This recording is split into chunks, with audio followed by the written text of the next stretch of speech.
Assalamualaikum warahmatullahi wabarakatuh. Alhamdulillahi wa kafa, wassalatu wassalamu ala rasulillahi mustafa wa ala alihi wa man ihtada, amma ba'du. Alhamdulillah, puji syukur kehadirat Allah subhanahu wa ta'ala, kita kembali bertemu dengan Ramadan kali ini 1445 Hijriah. Pada kesempatan kali ini saya akan membawakan tausiah dengan tema pentingnya ukhuwah Islamiyah. Muslimin muslimat yang dirahmati Allah dimanapun Anda berada, kata ukhuwah Islamiyah sering kita dengar, sering kita lafazkan. Mudah untuk dilafazkan, tapi aplikasinya belum tentu kita maksimal. Nah, pertanyaannya, apakah ukhuwah Islamiyah itu? Ukhuwah berasal dari kata bahasa Arab, kata yang artinya saudara. Kata ukhuwah sering disandingkan dengan Islamiyah yang bermakna persaudaraan di dalam Islam, persaudaraan antar sesama umat Islam, persaudaraan yang Allah ikat dengan rasa persamaan akidah, persamaan iman yang didasari oleh rasa cinta kasih sayang antar sesama umat Islam. Muslimin, muslimat yang dirahmati Allah dimanapun Anda berada, pentingnya ukhuwah Islamiyah ini Allah tegaskan dalam Al-Quran surat Al-Hujurat ayat 10 yang berbunyi, A'udzubillahi minasyaitonirrajim, Bismillahirrahmanirrahim. Innamal mu'minuna ikhwatun fa'aslihu baina akhawaikum wattaqullaha la'allakum turhamun. Shadaqallahul azim. Sesungguhnya orang-orang muslim itu adalah bersaudara, maka damaikanlah saudaramu yang berselisih. Bertakwalah kepada Allah, semoga kamu mendapat rahmat. Sejalan dengan firman Allah tadi, Rasulullah pernah bersabda, orang-orang muslim itu ibarat satu batang tubuh. Jika satu bagian tubuh sakit, tentu bagian yang lain juga merasakan sakit. Muslimin muslimat dimanapun berada, pasti kita merasakan. Umpamanya, jika mata kita sakit, refleks tangan akan mengusap mata. Jika ujung jari kita sakit, refleks mulut akan meniup. Benar tidak? Tentu benar. Baik, dalam hadis yang lain Rasulullah juga menegaskan, belum sempurna iman seorang muslim bila dia belum bisa mencintai saudaranya sebagaimana dia mencintai dirinya sendiri. Muslimin muslimat dimanapun Anda berada, lalu pertanyaannya, bagaimana sikap kita sebagai seorang Islam, sebagai seorang muslim terhadap muslim lainnya? Para ulama mengatakan bahwa ada 4 tingkatan dalam ukhuwah Islamiyah. Yang pertama, ta'aruf, saling kenal. Fitrahnya kita orang manusia adalah makhluk sosial. Kita membutuhkan orang lain dalam kehidupan kita sehari-hari. Kita wajib kenal, mengenal tetangga kiri, tetangga kanan, sahabat, sejawat, teman sekerja, dan orang-orang di sekitar yang selalu berhubungan dengan kita maupun yang tidak berhubungan secara langsung dengan kita. Yang kedua, tafahum, saling faham. Kalau kita sudah kenal dengan teman kita, dengan saudara kita, kita naikkan level. Kita paham karakter teman kita, karakter si A, karakter si B. Dengan kita mengenal karakter teman-teman kita, insya Allah kita tidak baper, tidak mudah baper dalam pergaulan. Yang ketiga, ta'awun, saling tolong menolong. Dan yang keempat, tafakul, saling takaful, saling menanggung.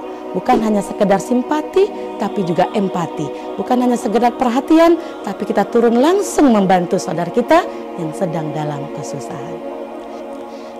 Muslimin, muslimat yang dirahmati Allah subhanahu wa ta'ala dimanapun Anda berada. Dr. Ali Abdul Halim Mahmud berkata dalam buku Fikih Ukhuwahnya, menjabarkan kewajiban seorang muslim berdasarkan Al-Quran dan hadis terbagi menjadi 5. Yang pertama, menutup aib saudara sesama muslim. Rasulullah bersabda dalam hadisnya yang diriwayatkan oleh Muslim, barang siapa yang menutup aib saudaranya, Allah akan menutup aibnya di dunia dan akhirat.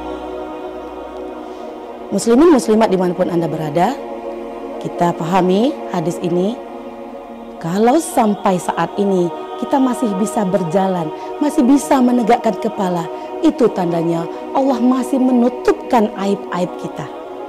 Oleh karena itu, teruslah raih cintanya Allah dengan selalu menutup aib-aib kita, dengan kitanya tidak senang membuka aib saudara kita.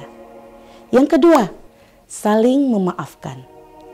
Imam Malik meriwayatkan dari Abu Hurairah berkata bahwasanya Rasulullah SAW bersabda, dibukanya pintu-pintu surga setiap hari Senin dan Kamis, dan ampunan kepada setiap hamba-hamba Allah yang tidak pernah mempersekutukannya dengan sesuatu apapun, kecuali kepada mereka yang di dalam hatinya masih tersimpan dendam.